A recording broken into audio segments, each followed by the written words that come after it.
Hola, somos estudiantes de la Universidad de Cuenca, carrera Enfermería. El día de hoy hablaremos de la farmacocinética. ¿Qué es la farmacocinética? Pues es la rama de la farmacología que estudia los procesos a los que un fármaco es sometido, a través de su paso por el organismo. El fármaco primero se administra, se absorbe, se distribuye y por último se elimina por biotransformación hepática o por excreción renal. Para la administración de fármacos tenemos vías por las cuales las podemos administrar. La enteral, cuando los medicamentos son ingresados al organismo por aquellos orificios naturales del cuerpo y que están relacionados con el intestino y el tracto gastrointestinal. La oral, tarda su efecto, es conveniente, cómoda y barata. No se puede utilizar en pacientes inconscientes. La sublingual, se sitúa bajo la lengua y se va a ir absorbiendo a través de la mucosa de la boca. La rectal, se administra un medicamento en forma de pomada o supositorio. Es de rápida absorción y pasa por el filtro hepático en poca cantidad. Tenemos otra vía que es la parenteral.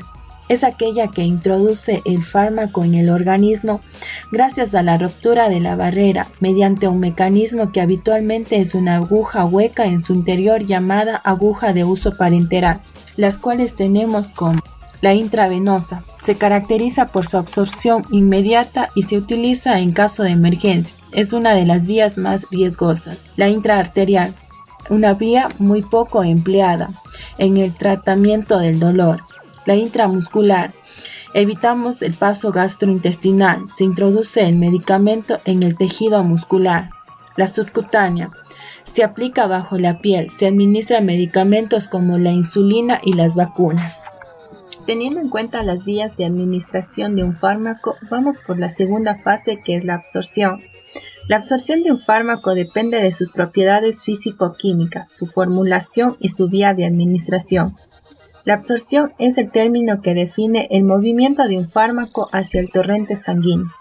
Comprende los pasos de liberación del fármaco de su forma farmacéutica, su disolución, la entrada de los fármacos en el organismo desde el lugar de administración. La tercera fase, la distribución, es el desplazamiento del fármaco desde la sangre hacia los órganos en el que se debe actuar, así como en los órganos que lo van a eliminar.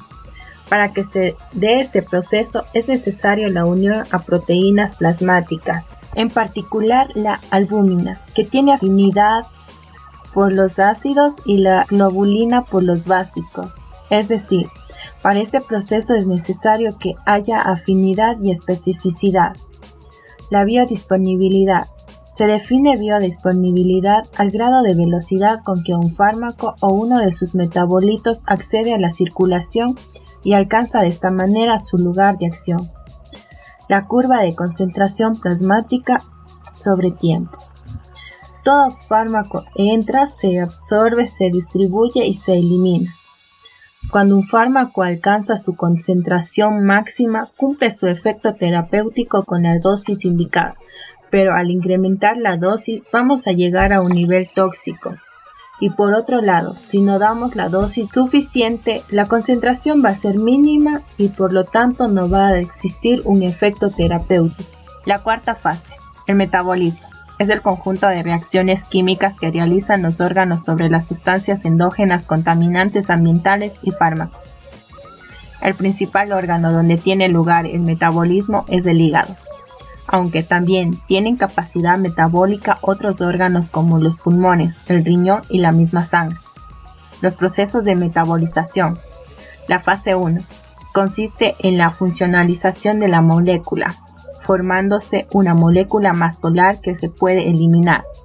La fase 2 es la formación de un enlace covalente entre el fármaco y un compuesto endógeno. La fase 1. En esta etapa se producen diferentes tipos de reacciones como la oxidación, reducción e hidrólisis. La fase 2, la conjugación, tienen reacciones lugar en diferentes tejidos del organismo.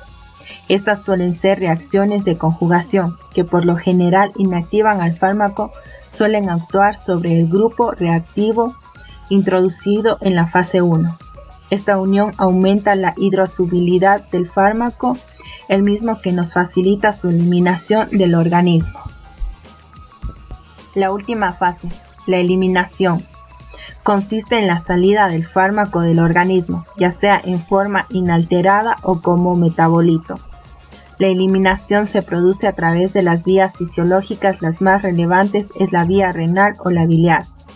También hay excreción de fármacos por vía pulmonar, salival, por la leche o el sudor. Los fármacos atraviesan las membranas celulares para ser eliminados.